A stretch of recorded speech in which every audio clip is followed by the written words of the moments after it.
She was bred in secret, modified cell by cell to be loyal, obedient, perfect. A beautiful alien girl with no name, no past, just orders. They told her humans were monsters. They taught her to kneel. But the day a wounded human spared her instead of killing her, something broke inside. And something else awakened. Now she's not their weapon, she's their reckoning. And the galaxy will remember the queen who rose from chains and ash. She was made in darkness, grown not born, inside a cryo-womb beneath the sands of the Elithis moons. The scientists who bred her weren't her people. They were her gods, her wardens, her tormentors. They altered her at the molecular level, widening her hips for fertility, strengthening her bones for endurance, stretching her limbs and ears to perfect beauty. Her skin shimmered an ethereal blue, flawless, soft, radiant in the light. Her long white hair, once delicate like snowfall, was coiled into braids that marked her as property. She was not called a girl. She was a series number, a file, Asset 17B, obedient prototype. She was trained to kneel before authority, to fear humans, to hate them. They'll hurt you, they told her. They'll kill you, unless we control you first. And so they trained her to fight, to seduce, to sabotage, made her memorize human weaknesses, laughing all the while as they rewired her instincts and denied her dreams. But in secret, buried beneath programming and punishment, she dreamed anyway. In the still moments between pain, she watched the stars above her cell. She named each one in her mind. She imagined flying among them, not as a slave, not as a weapon, but free. That fantasy was forbidden, but she clung to it like breath. Then came the war, the rebellion, the day they shipped her to the front lines.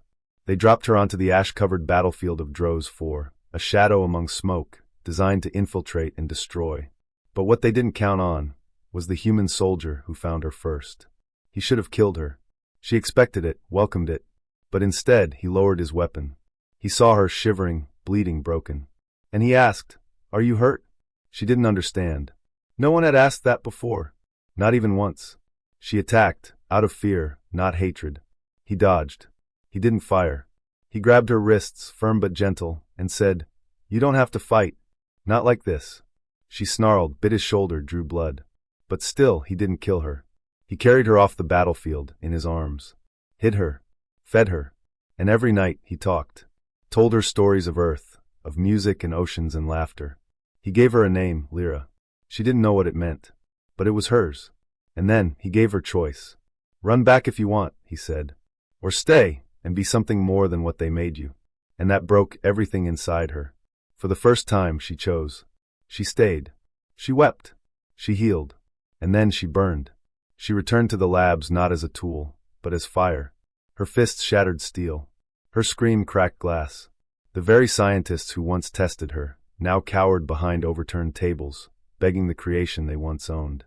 But she didn't kill them out of rage. She destroyed the core data, the chain of control.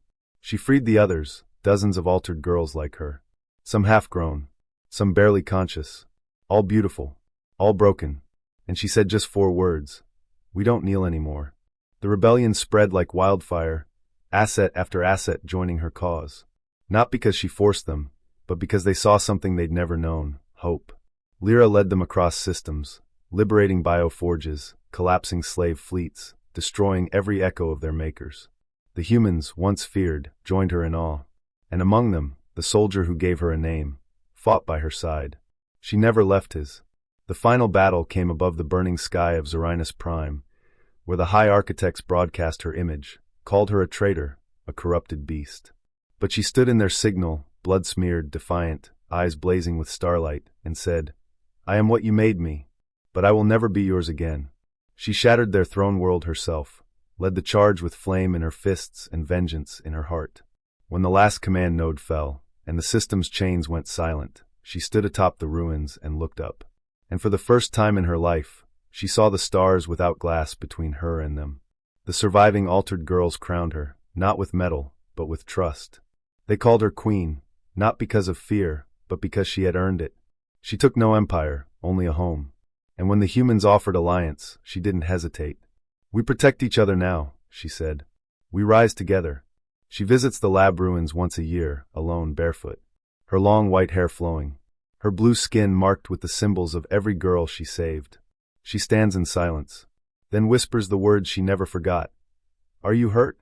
The galaxy remembers her not as Asset 17B, but as Queen Lyra of the Broken Stars, beautiful, terrifying, compassionate. She was made to serve, but she chose to lead. And no one, human or otherwise, will ever cage her again.